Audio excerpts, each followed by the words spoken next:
All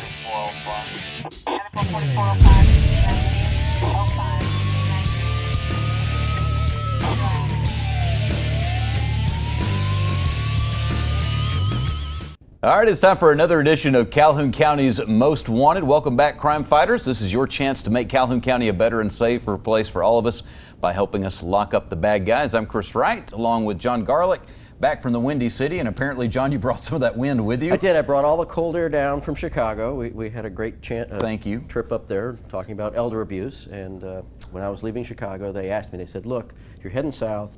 Can you pack up some of this breeze and cold air and take it back? I said, sure. Why not? Well, the weather's not good news, but the count of arrests this week is definitely good news. Excellent segue, by the way. Yes, the count is 10 arrests, up to 3,042 people put behind bars because the citizens of Calhoun County care that much about our community. I don't see anybody smiling in those pictures. Well, it's an interesting thing. They generally don't smile in those pictures. They're usually smiling when they're doing what they're doing to get them there. Yeah. But, then the reality of the consequences, they're like, wow, brr, it's cold.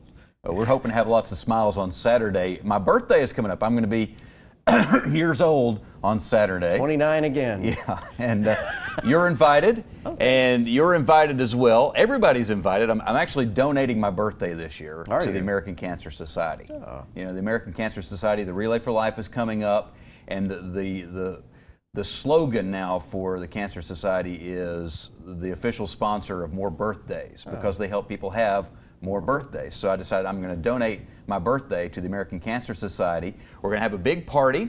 It's going to be at the Mount Cheaha Harley-Davidson dealership at 5 o'clock Saturday afternoon. We've got a band, we've got a comedian, Matthew Lumpkin, who's originally from Alexandria. He lives over in Atlanta now and performs all over the country and different places of the world. He's a great comedian. He's going to do a show for us. Reluctant Saints, an excellent band. They played at Riverfest last year. They played at the Rumble on Noble last year as well. They're going to be playing my birthday party this year, so they're moving up in the world. Oh, that's very, and you're going to be right there at the Harley-Davidson place so that as you've entered your midlife crisis, right, you can buy a Harley. That's why they let me use the stage for free. They figured this out, yeah. Chris, not a fat boy. All right, but yeah, we hope everybody shows up. It's absolutely free to come. If you want to make a donation for the American Cancer Society, that will be great. And then we'll have a little after party next door at the Mellow Mushroom as well, to carry the thing on into the evening. But help me celebrate my birthday and help more people have more birthdays by supporting the American Cancer Society. Please do, and happy birthday. Thank you. We've got to take a quick break. When we come back, we'll have the first half of this week's lineup on Calhoun County's Most Wanted.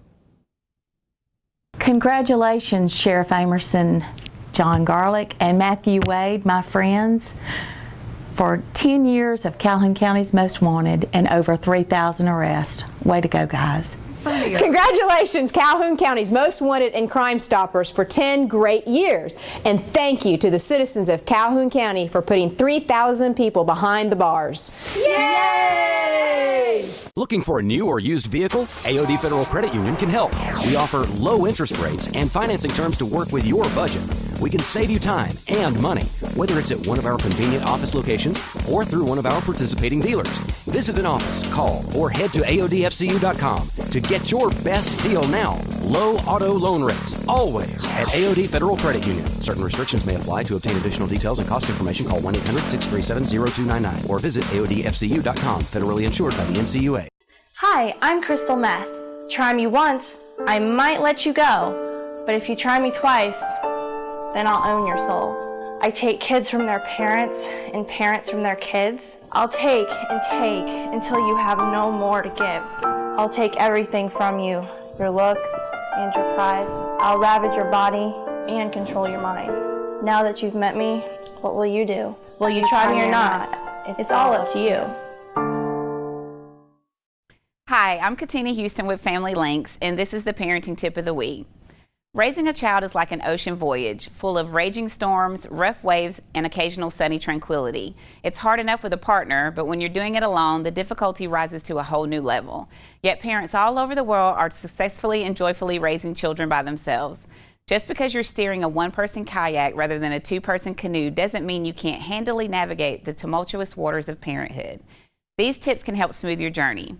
First, take care of yourself. While a trip to a luxury spa would certainly be nice, self-care in the early days of parenthood is more about paying attention to your basic needs. These are all too easy to neglect, especially if you don't have a partner to help you. Make sure you're eating, take a walk, or section out an hour for a long bath. 2, join forces. Being the lone mom or dad on a playground full of parenting couples every Saturday morning can get old pretty fast, as being stuck at home every evening with only your colicky baby for company. Finding moms and dads in similar situations can be a lifesaver. If you're having trouble finding buddies, consider joining a single parent support group. And if there isn't an existing group to join, try starting your own. Third, build a community. A strong community can provide emotional support and a sense of belonging, the perfect antidote to the isolation brought on by solo parenting. Don't just focus on other single parents. The more varied your community, the richer it will be. Having a diverse social circle is very important. Fourth, plan ahead for urgent situations. It's midnight, your toddler has a fever, and you're out of ibuprofen. Or you have a virus yourself and you're too busy throwing up to care for your baby. Without another adult in the house, what do? It's important to be prepared for these type of situations. Develop an emergency list of friends and family members you know you can call on. Remember the old saying, it takes a village to raise a child. It is easier said than done, but accept help from others. For more information on this parenting tip or others like this, please contact Family Links at 256-820-5911. And welcome to this week's edition of Calhoun County's Most Wanted. First up this week, Terry Proctor. Mr. Proctor, last known to be living in Piedmont, he's wanted for probation violation on unlawful distribution of a controlled substance. And here is Donald Russell. Mr. Russell, last known to be living in Anniston, he's wanted for bond revocation on unlawful distribution of a controlled substance. And take a look at Sabrina Pilkington. Miss Pilkington, last known to be living in Anniston, she's wanted for failure to appear on possession and receipt of a controlled substance and failure to appear on use and possession of drug paraphernalia. And meet Tiffany Dalton. Miss Dalton, last known to be living in Anniston, she's wanted for failure to appear on theft of property second. And here is Jessica Jenkins. Miss Jenkins, last known to be living in Anniston, she's wanted for burglary third. And meet Derek Connolly. Mr. Connolly, last known to be living in Anniston, he's wanted for probation violation for obstruction of justice by giving a false ID. And here is Dennis Tippins. Mr. Tippins, last known to be living in Anniston, he's wanted for probation revocation on assault second. And last up in our first half, Mark Williams. Mr. Williams, last known to be living in Anniston, he's wanted for a probation violation on unlawful manufacture of a controlled substance. And that's it for the first half of our lineup. Stay tuned for the second half later in the show. More bad guys in just a few minutes, but right now a couple of our old friends, and I don't mean old as in old, I just mean we've loved you for a long time. It's a nice suit. Thank you, John. Very It's a nice. new suit. I thought so. What an early birthday present. We all Easter got it. suit. Susan and Trace from Second Chance are with us. Hey. April, we're already well into the month, but this is a big month for Second Chance, Sexual Assault Awareness Month. I'm sure you've already been doing several things. As a matter of fact, I know you have, and we've also got some more things still to come, right? Exactly, Trace. We have so much going on. We were participating in the vocal vigil that just happened with Luther Strange, who was here last week, the Attorney General. Our staff was there with that. And then also coming up, we have several events going on in Talladega. And then also the big thing for us is the Journey of Hope Walk, which is going to be, we're stretching out Sexual Assault Awareness Month into May, which is what we can do because we said so. So we're moving into May, and we're so excited. This is our third annual walk. It is. And it's a big deal for us. It's some people call it something different from the Journey for Hope, but we have T-shirts, and we'll be walking down Highway 21 from Heroes to the square at Jacksonville. We'll have a little picnic afterwards. It starts at 9, and registration is available by a link on our website, secondchanceinc.org, or also on our Facebook page. All right, I'm going to ask you a question. You probably can't come up with a real number in your head, but just kind of an estimate here, because this is going to scare some people. Obviously, a lot of folks are not going to show up at the march because they want to put that behind them and they don't want to think about it anymore. But if every victim of sexual assault that lives in Calhoun County showed up for this march, how many people would that be? If you're looking at the 1 in 5 number of the total number of residents in Calhoun County, and that's 113,000, 1 in 20% of that would be 20,000. Over 20,000 people.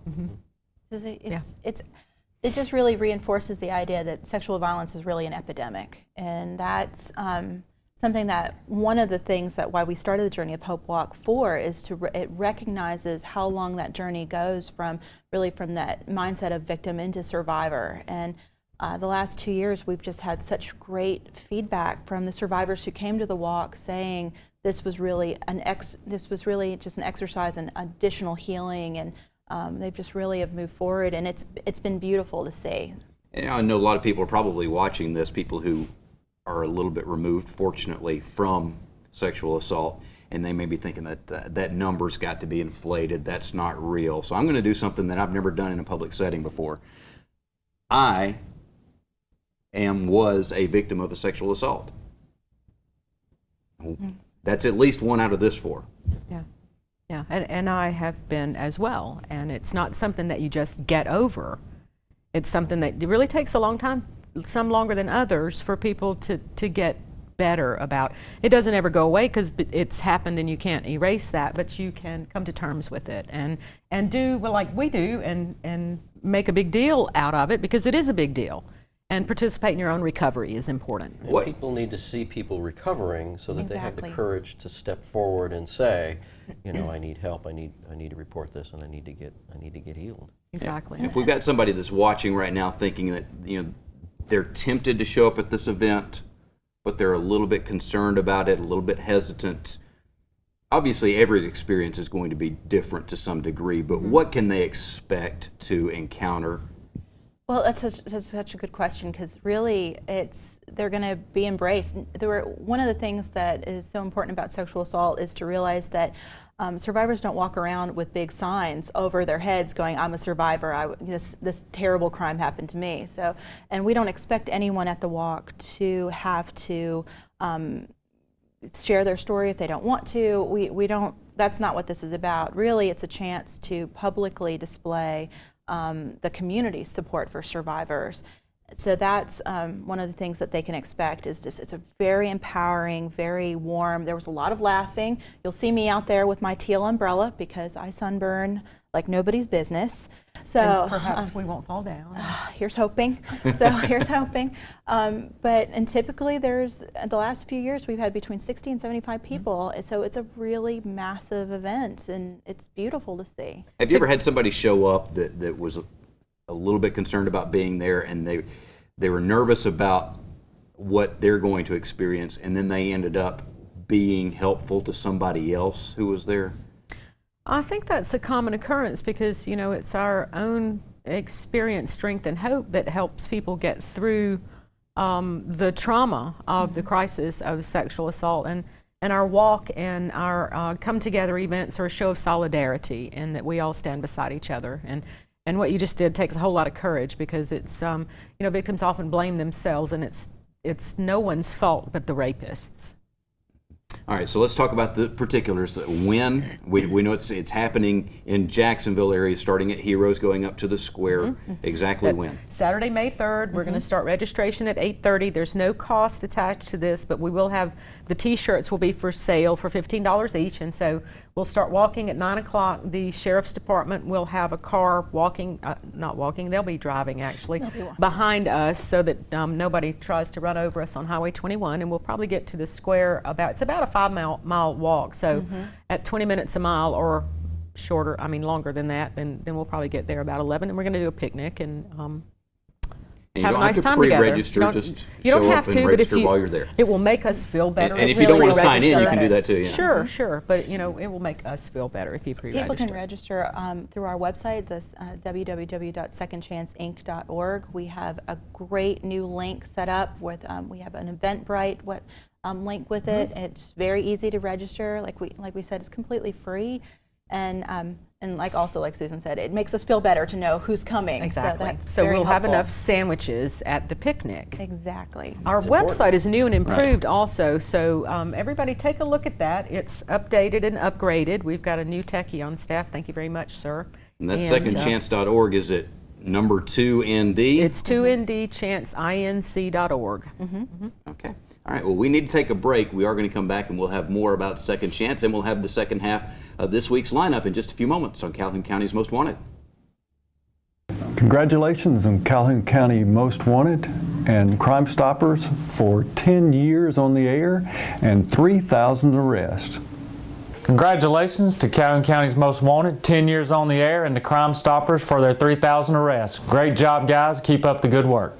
Amazing grace. How sweet the sound that saved a crackhead, drug addict, alcoholic, meth freak, a wretch like me. I once was homeless, broken, sad, just lost. But now I am sober, happy. I'm found. Was blind, but now I see. Every day, shattered lives are restored thanks to the goods you donate to the Salvation Army. Looking for a new or used vehicle? AOD Federal Credit Union can help. We offer low interest rates and financing terms to work with your budget. We can save you time and money, whether it's at one of our convenient office locations or through one of our participating dealers. Visit an office, call, or head to AODFCU.com to get your best deal now. Low auto loan rates, always at AOD Federal Credit Union. Certain restrictions may apply. To obtain additional details and cost information, call 1-800-637-0299 or visit AODFCU.com. Federally insured by the NCUA.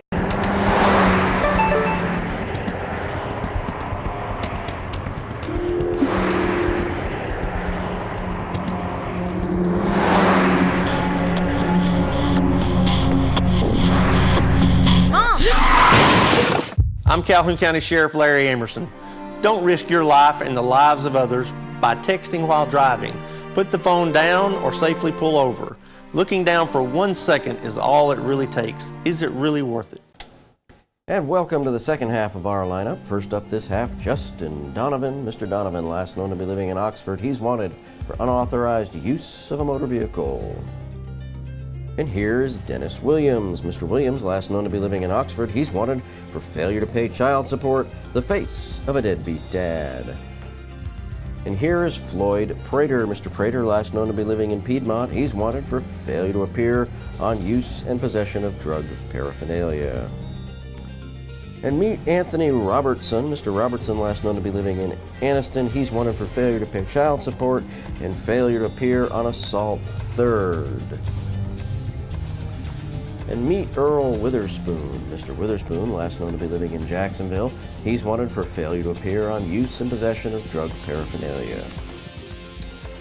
And here is Quindarius Taylor. Mr. Taylor, last known to be living in Anniston, he's wanted for failure to pay child support, the face of a deadbeat dad again. And last up this week in our lineup, Patricia Swain. Miss Swain, last known to be living in Childersburg, she's wanted for failure to appear on obstruction of justice by using a false ID.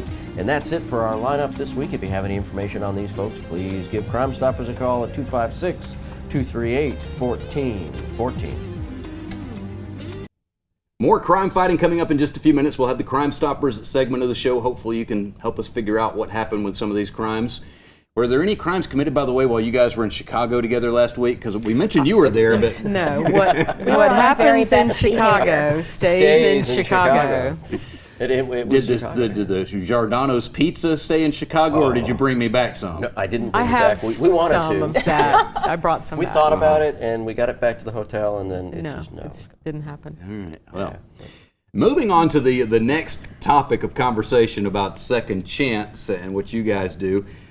Connected also to the event this Saturday with my birthday. It's elder abuse time as well. We need to talk about that. We have a new funding stream from the Office on Violence Against Women, and it is all directed towards enhancing services and training all around abuse in later life. And so we are 3 of the team of 6 that went to Chicago for the second training session, and this was a law enforcement training of trainers. So they taught us the curriculum, and it's an 8-hour training. It's all done in one day, and it's really intense because there's so much information out there. Our team gels really well. Thank you, Sheriff, for allowing us to have John. when we need him. And he was on his best behavior. He was too. on his best behavior. Sure. And then we have Maria Dresser, who's the director of DHR, and we had Carolyn Van Durham, who is Piedmont Police, and Tim Burgess from the District Attorney's Office went with us as well. And so our team gelled. We had some good times together. We did a lot of walking in the Windy City. We didn't do much shopping at Bloomingdale's and the expense of the Rolex store and all that. We were in the high rent district of Chicago. Mm-hmm. All right, if we're sending 6 people up there for this, this must be a serious problem. It is, and it's often not recognized. The isolation that occurs in these elder abuse situations. A majority of elder abuse occurrences are in the home of the victim, not this that we think that's going on in all these facilities and they're treating them bad, and that's not so. They told us that statistically close to 80% or 85% are going to occur in the home of the individual. So if you've isolated that older person, then nobody knows what's going on in the home. John, that makes it really hard from the law enforcement side to be able to spot it, figure out if accusations are true or not, verifying. Well, and that's the point of the training, is to teach the frontline officers that when they arrive at a house, say it's a welfare check. We get a call, somebody calls and says, I haven't heard from Granddad about 2 weeks, he's living with my brother. We go out there and we knock on the door and we say, we're here to check on Mr. Smith. And the caregiver, the son, says, oh, he's in the bedroom, he's asleep, he's feeling a little down today, so he's just taking a nap, but he's fine. We've satisfied our welfare check. We checked on him, the caregiver says he's okay, but what we need to do is train law enforcement to tune that radar a little bit and be willing to ask to go into the house, to look around, to lay eyes on the guy or the old woman and make sure that they're okay. And check for all those things, because there's a lot going on that we haven't uncovered. If you start to think about this, you can't even I can't imagine how horrible that must be for someone completely at the mercy of someone else. And that's it. Absolutely.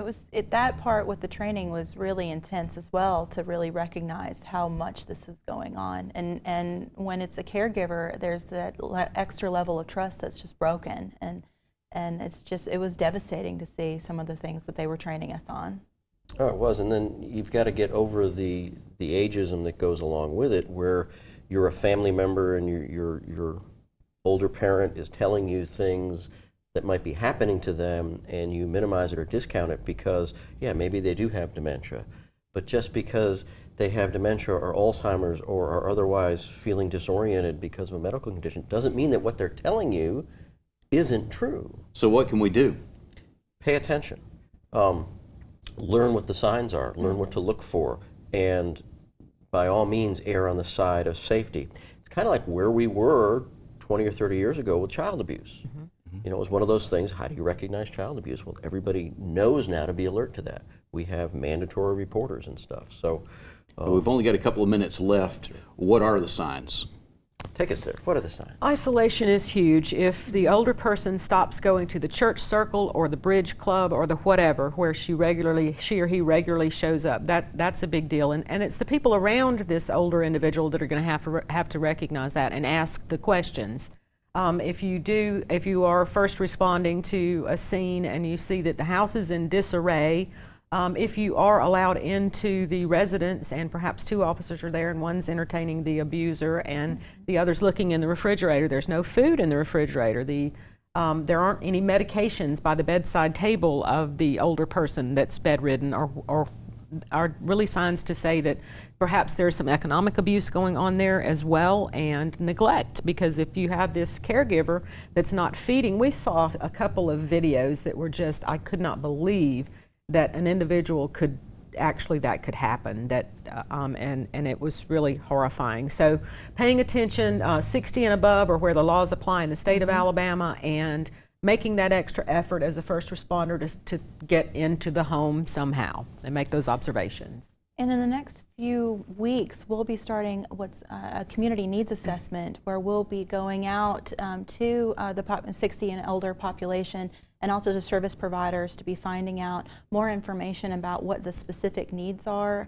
And that will help us with the trainings that we have later. We'll be doing law enforcement trainings later on in the year, and community service organization training also, all on elder abuse. And what's also wonderful is not just our training team that went to Chicago who will be giving the trainings, but sometimes we'll also be bringing in national speakers as well.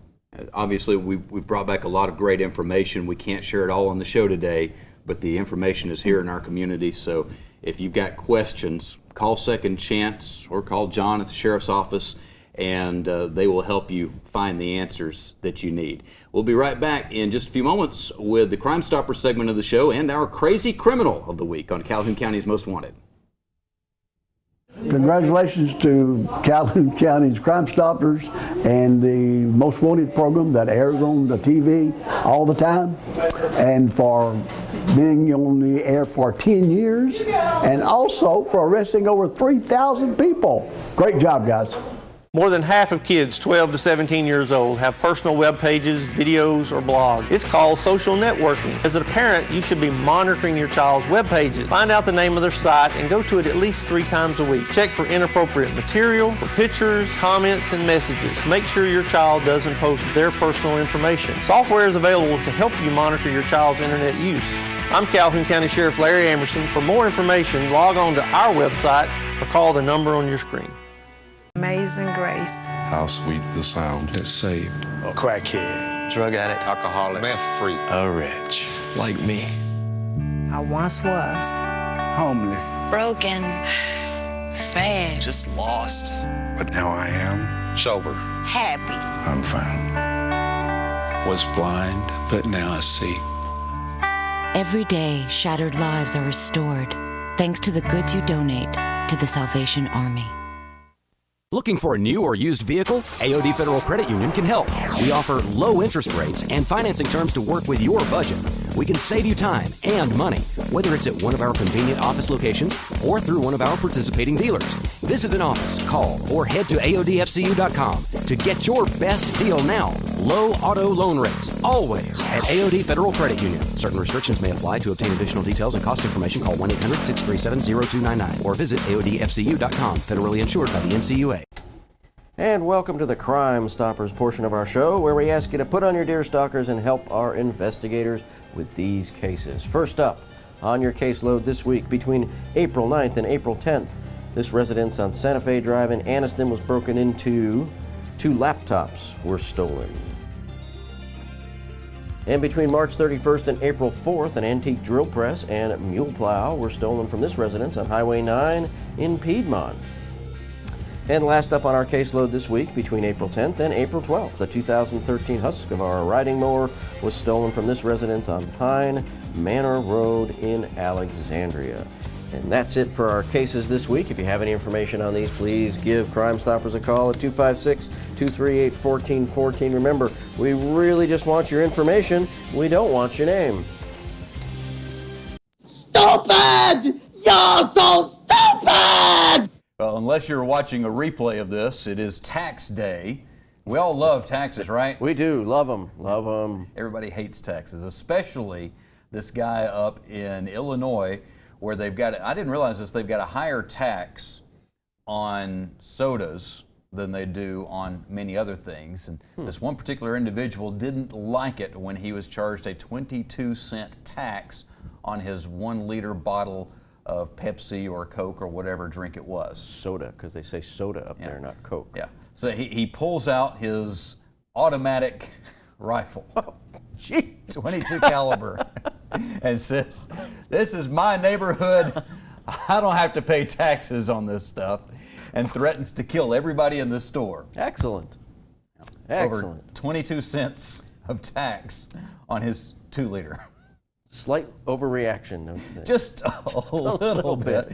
But I guess the moral of this story is, with it being tax day, right here around tax time here, be careful around people. They may be a little agitated and they don't always make smart decisions. Be careful around people anyway, because they don't always make smart decisions. Wow. Well, That's all the time that we have for this week. If you missed the lineup, go to the Facebook page or tv24.tv, and you can watch this show online there from the very beginning. We appreciate you joining us. We'll be looking for you again next week, but hopefully not in the lineup on Calhoun County's Most Wanted.